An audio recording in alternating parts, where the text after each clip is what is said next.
The Red Sox and Yankees kick off the second half of the season this weekend at Fenway Park.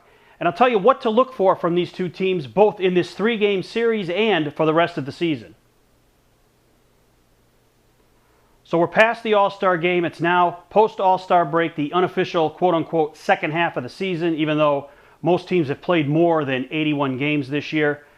Now it's time for Red Sox-Yankees, a three-game series at Fenway this weekend, and it's going to set things up for a pretty exciting second half in the American League East. The Red Sox, of course, leading the division right now with a 2.5-game lead over the Tampa Bay Rays, but the Rays, Orioles, and Yankees are all bunched together in the next three spots in the division after the Red Sox.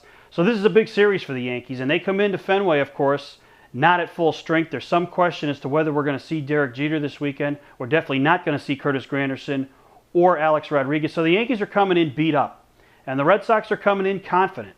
They're coming off a pretty good West Coast swing where they went 5-5. They did what they had to do, and now they're home, and they have a chance this weekend to really bury the Yankees. If they can sweep the series, that's going to put the Yankees 9 games out with about 62 to play, and that's going to be a tough deficit to make up, especially when you consider the Yankees not only will have to pass the Red Sox, but they'll also have to pass the Rays and the Orioles as well on their way to getting back into first place. And the Yankees, of course, have not been at full strength all season, and I continue to maintain that this is just not their year. Things have not fired for them this year. They've had too many injuries. They've shown some age on this team, and that's why I think they're 51-44 right now. That's why they have the record they have. That's why they struggled on their last homestand against Minnesota, a team that they generally do not struggle against. So I think the Yankees are going to continue to struggle the rest of the season, even though they're going to get some of these injured players back. There's some questions to what kind of play they're going to get from Jeter, A-Rod, and Granderson once and if these guys do return. As for the Red Sox, they just got to keep doing what they're doing, and that's get good pitching from their starting rotation. They're going to go with Dubront, Lester, and Lackey this weekend, so that's going to be a big thing for them. They need to step up to the plate like they did in the first half. Sox need to find an answer at the back end of that bullpen. I think Andrew Bailey eventually will work his way back into the closer role, and the lineup needs to do what it needs to do. And Jacoby Ellsbury is a guy that I'm looking at in the second half of the season.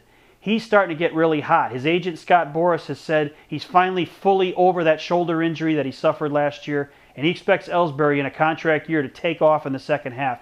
And if he does, that means the Red Sox lineup is going to be that much tougher. I mean, they have been at the top of the league this year in most offensive categories with their leadoff hitter basically struggling until the last month or so. So if Ellsbury gets hot, the Red Sox are going to be really, really tough to beat in the second half.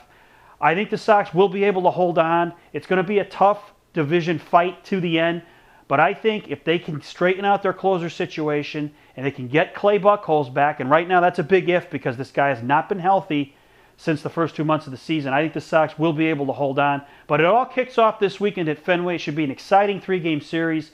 It's the first visit of the year for the Yankees to Fenway. So for you guys out there, as you get ready for this series this weekend, your thoughts on what you think will happen both this weekend and the rest of the season with these two clubs. Thanks for watching. Don't forget to subscribe and tell all your friends about This Week in Red. And don't forget to check out my blog at BoSoxInjection.com.